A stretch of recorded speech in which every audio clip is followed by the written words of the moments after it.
vibeBooks presents The Beetle Who Went on His Travels. There was once an emperor who had a horse shod with gold. He had a golden shoe on each foot, and why was this? He was a beautiful creature, with slender legs, bright, intelligent eyes, and a mane that hung down over his neck like a veil. He had carried his master through fire and smoke in the battlefield, with the bullets whistling round him. He had kicked and bitten, and taken part in the fight, when the enemy advanced. And, with his master on his back, he had dashed over the fallen foe, and saved the golden crown and the emperor's life, which was of more value than the brightest gold. This is the reason of the emperor's horse wearing golden shoes. A beetle came creeping forth from the stable, where the farrier had been shoeing the horse. "Great ones, first, of course," said he, "and then the little ones. But size is not always a proof of greatness." He stretched out his thin leg as he spoke. "And pray what do you want?" asked the farrier. "Golden shoes," replied the beetle. "Why, you must be out of your senses," cried the farrier. "Golden shoes for you, indeed?" "Yes, certainly, golden shoes," replied the beetle. "Am I not just as good as that great creature yonder, who is waited upon and brushed, and has food and drink placed before him? And don't I belong to the royal stables?" "But why does the horse have golden shoes?" asked the farrier. "Of course you understand the reason?" "Understand? Well, I understand that it is a personal slight to me," cried the beetle. "It is done to annoy me, so I intend to go out into the world and seek my fortune." "Go along with you," said the farrier. "You're a rude fellow," cried the beetle, as he walked out of the stable, and then he flew for a short distance, till he found himself in a beautiful flower garden, all fragrant with roses and lavender. The lady birds, with red and black shells on their backs, and delicate wings, were flying about, and one of them said, "Is it not sweet and lovely here? Oh, how beautiful everything is!" "I am accustomed to better things," said the beetle. "Do you call this beautiful? Why, there is not even a dung heap." Then he went on, and under the shadow of a large haystack he found a caterpillar crawling along. "How beautiful this world is," said the caterpillar. "The sun is so warm, I quite enjoy it. And soon I shall go to sleep, and die as they call it, but I shall wake up with beautiful wings to fly with, like a butterfly." "How conceited you are," exclaimed the beetle. "Fly about as a butterfly, indeed. What of that? I have come out of the emperor's stable, and no one there, not even the emperor's horse, who, in fact, wears my cast-off golden shoes, has any idea of flying, excepting myself. To have wings and fly! Why, I can do that already," and so saying, he spread his wings and flew away. "I don't want to be disgusted," he said to himself, "and yet I can't help it." Soon after, he fell down upon an extensive lawn, and for a time pretended to sleep, but at last fell asleep in earnest. Suddenly a heavy shower of rain came falling from the clouds. The beetle woke up with the noise and would have been glad to creep into the earth for shelter, but he could not. He was tumbled over and over with the rain, sometimes swimming on his stomach and sometimes on his back, and as for flying, that was out of the question. He began to doubt whether he should escape with his life, so he remained, quietly lying where he was. After a while the weather cleared up a little, and the beetle was able to rub the water from his eyes, and look about him. He saw something gleaming, and he managed to make his way up to it. It was linen which had been laid to bleach on the grass.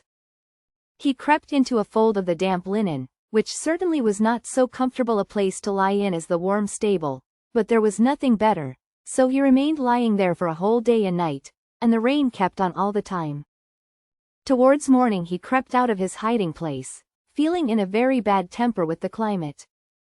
2 frogs were sitting on the linen, and their bright eyes actually glistened with pleasure. "Wonderful weather this," cried one of them, "and so refreshing. This linen holds the water together so beautifully, that my hind legs quiver as if I were going to swim." "I should like to know," said another, "if the swallow who flies so far in her many journeys to foreign lands, ever met with a better climate than this. What delicious moisture! It is as pleasant as lying in a wet ditch." I am sure anyone who does not enjoy this has no love for his fatherland. Have you ever been in the emperor's stable? Asked the beetle. There the moisture is warm and refreshing. That's the climate for me, but I could not take it with me on my travels. Is there not even a dunghill here in this garden, where a person of rank, like myself, could take up his abode and feel at home? But the frogs either did not or would not understand him. I never ask a question twice, said the beetle, after he had asked this 3 times, and received no answer. Then he went on a little farther and stumbled against a piece of broken crockeryware, which certainly ought not to have been lying there. But as it was there, it formed a good shelter against wind and weather to several families of earwigs who dwelt in it. Their requirements were not many, they were very sociable, and full of affection for their children, so much so that each mother considered her own child the most beautiful and clever of them all. Our dear son has engaged himself, said one mother, dear innocent boy. His greatest ambition is that he may one day creep into a clergyman's ear. That is a very artless and lovable wish, and being engaged will keep him steady. What happiness for a mother! Our son, said another, had scarcely crept out of the egg, when he was off on his travels. He is all life and spirits. I expect he will wear out his horns with running. How charming this is for a mother, is it not, Mr. Beetle? For she knew the stranger by his horny coat. You are both quite right, said he. So they begged him to walk in, that is to come as far as he could under the broken piece of earthenware. Now you shall also see my little earwigs, said a third and a fourth mother. They are lovely little things, and highly amusing. They are never ill-behaved, except when they are uncomfortable in their inside, which unfortunately often happens at their age. Thus each mother spoke of her baby, and their babies talked after their own fashion, and made use of the little nippers they have in their tails to nip the beard of the beetle. They are always busy about something, the little rogues, said the mother, beaming with maternal pride. But the beetle felt it a bore, and he therefore inquired the way to the nearest dung-heap. That is quite out in the great world, on the other side of the ditch, answered an earwig. I hope none of my children will ever go so far, it would be the death of me. But I shall try to get so far, said the beetle, and he walked off without taking any formal leave, which is considered a polite thing to do. When he arrived at the ditch, he met several friends, all them beetles. We live here, they said, and we are very comfortable. May we ask you to step down into this rich mud? You must be fatigued after your journey. Certainly, said the beetle, I shall be most happy. I have been exposed to the rain, and have had to lie upon linen, and cleanliness is a thing that greatly exhausts me. I have also pains in one of my wings from standing in the draught under a piece of broken crockery. It is really quite refreshing to be with one's own kindred again. Perhaps you came from a dung-heap, observed the oldest of them. No, indeed, I came from a much grander place, replied the beetle. I came from the emperor's stable, where I was born, with golden shoes on my feet. I am traveling on a secret embassy, but you must not ask me any questions, for I cannot betray my secret. Then the beetle stepped down into the rich mud, where sat 3 young lady beetles, who tittered, because they did not know what to say. None of them are engaged yet, said their mother, and the beetle maidens tittered again, this time quite in confusion. I have never seen greater beauties, even in the royal stables, exclaimed the beetle, who was now resting himself. Don't spoil my girls, said the mother, and don't talk to them, pray, unless you have serious intentions. But of course the beetle's intentions were serious, and after a while our friend was engaged. The mother gave them her blessing, and all the other beetles cried, hurrah. Immediately after the betrothal came the marriage, for there was no reason to delay. The following day passed very pleasantly, and the next was tolerably comfortable, but on the third it became necessary for him to think of getting food for his wife, and, perhaps, for children. I have allowed myself to be taken in, said our beetle to himself, and now there's nothing to be done but to take them in return. No sooner said than done. Away he went, and stayed away all day and all night, and his wife remained behind a forsaken widow. Oh, said the other beetles, this fellow that we have received into our family is nothing but a complete vagabond. He has gone away and left his wife a burden upon our hands. Well, she can be unmarried again, and remain here with my other daughters, said the mother. Fie on the villain that forsook her. In the meantime the beetle, who had sailed across the ditch on a cabbage leaf, had been journeying on the other side. In the morning 2 persons came up to the ditch. When they saw him they took him up and turned him over and over, looking very learned all the time, especially one, who was a boy. Allah sees the black beetle in the black stone, and the black rock. Is not that written in the Koran? He asked. Then he translated the beetle's name into Latin, and said a great deal upon the creature's nature and history. The second person, who was older and a scholar, proposed to carry the beetle home, as they wanted just such good specimens as this. Our beetle considered this speech a great insult, so he flew suddenly out of the speaker's hand. His wings were dry now, so they carried him to a great distance, till at last he reached a hothouse, where a sash of the glass roof was partly open, so he quietly slipped in and buried himself in the warm earth. It is very comfortable here, he said to himself, and soon after fell asleep. Then he dreamed that the emperor's horse was dying, and had left him his golden shoes, and also promised that he should have 2 more. All this was very delightful, and when the beetle woke up he crept forth and looked around him. What a splendid place the hothouse was! At the back, large palm trees were growing, and the sunlight made the leaves look quite glossy, and beneath them what a profusion of luxuriant green, and of flowers red like flame, yellow as amber, or white as new-fallen snow. What a wonderful quantity of plants, cried the beetle. How good they will taste when they are decayed. This is a capital storeroom. There must certainly be some relations of mine living here. I will just see if I can find anyone with whom I can associate. I'm proud, certainly, but I'm also proud of being so. Then he prowled about in the earth, and thought what a pleasant dream that was about the dying horse, and the golden shoes he had inherited.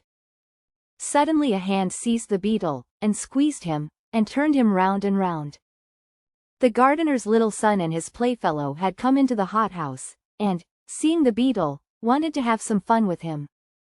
First, he was wrapped in a vine leaf, and put into a warm trousers pocket.